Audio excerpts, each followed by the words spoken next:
You heard in the news there, parents of four British teenagers, parents who believe their children died after taking part in viral trends circulating on TikTok, are suing the company. They want access to the data from their children's social media accounts, first and foremost. Now, the action hasn't been filed in this country. It's in the Superior Court of the US state of Delaware against the TikTok owner ByteDance. That company, of course, facing action in the US to take it out of Chinese control. A separate issue, of course. The claim in this case is that the deaths were, quote, the foreseeable result of ByteDance's engineered addiction by design and programming decisions, which were aimed at pushing children into maximising their engagement with TikTok by any means necessary. The claim also accuses ByteDance of having created harmful dependencies in each child through its design and, quote, flooded them with a seemingly endless stream of harms. Now, one of the four teenagers who died was Jules, and Ellen Room is his mother, and she joins us now. Ellen, thanks so much for joining us. I know you've been through so much since Jules died, more than 3 years ago. Can you just tell us a little about Jules and how he died? Thank you. Yeah, Jules was my amazing 14-year-old son. Very bright, very academic, full of life, plenty of friends, no mental health issues offline, no signs of any bullying. And one day on the 13th of April 2022, I came home to find him not breathing. The coroner didn't rule that he could be certain he was in a suicidal mood, and so it's a narrative description of what he did on his death certificate. I then tried to look for the missing pieces, which led me to a maze and a brick wall with social media. Now, what reason do you have that there was some kind of TikTok viral trend going on there? Apart from the fact, obviously, it seemed very odd and there's no other explanation. Do you have some sort of positive reason to think there was this blackout trend was what was behind it?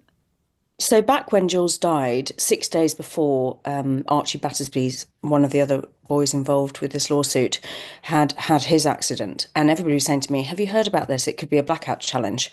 And I couldn't even bring myself to Google that or look into it. And I'd never heard about it. And then, so it started to play on my mind, could it be that? I even said to the detective at the time, do you think it could be that? And she said, well, we can't prove it. And social media wasn't looked fully into. The forensics didn't examine his phone. The forensics machine was down. And then they did a manual search on it and they didn't uncover he had multiple accounts. And it's the only piece of jigsaw we haven't looked at. Nobody at all in Jules's life, teachers, family, friends, nobody thought there was a problem. So unless he hid it from everybody, it led me down social media path. Right. Now, and I think the main objective of this case opening now is you want to be able to get access to Yes, Jules' I social did. media. I think a lot of people would find it odd that you haven't been given access as a bereaved parent. Well, a lot of people did. So I started a petition back in April for Jules Law, which gained 126,000 signatures within a couple of weeks. Well, less than that. And a lot of parents said, why don't you have the right? But as a parent, we have no right to see our children's social media. So I petitioned and it was heard in Parliament on the 13th of January this year. And we're waiting I had an email yesterday from the minister to line up a meeting to go in to look at changing the laws there. I want social media, like a toxicology report, to be preserved and requested at the time of a child's death so that no other parent has to go through our nightmare of trying to get data. We have a statement from TikTok. It just says TikTok prohibits dangerous content or challenges on the platform. It directs those who search for hashtags or videos to its safety center. What have TikTok said to you, particularly about getting access to the data? I had a Zoom call with them, I can't remember when now, probably April time last year. And they initially said without a court order, couldn't release any more. And then I pursued it through journalists at the time. And then they said to one of the journalists that they may have deleted the data. I had an email, I challenged that and said, have you deleted it or not? Because a company your size will know what you've deleted. I had an email to say they have preserved his data, but they might have deleted some. So what is there? Have they deleted it? What have they preserved? And without a court order, they said I can't go any further. So that means in the UK, I looked at exploring redoing his inquest, which if I did that, all the children involved would have to be, that were initially interviewed at the time of his death, would have to be re-questioned, and the whole search around everything else, which I don't have any concerns on. What I have a concern on is social media releasing the data, in particular TikTok, which I've always said from the beginning, it just doesn't make sense. I mean, you're now taking this action with the other parents over in the Mhm. United States. So the Social Media Victims Law Center is helping you there. They're US based. What what was stopping you taking this action in a UK court? Well, I started that route, and the route in the UK is to go to the coroner. Well, we have to go to the Attorney General to get permission, and then we have to go to the High Court for an inquest. And then the coroner has the power under an inquest with the data bill to request that information. That's a cost of £86,000 in the UK.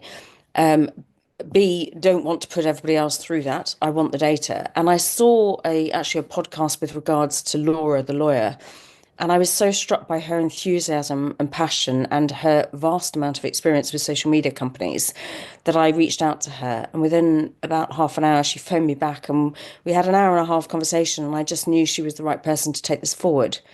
The law is also different in the US. If we manage to get to discovery stage, the social media companies have to release that data.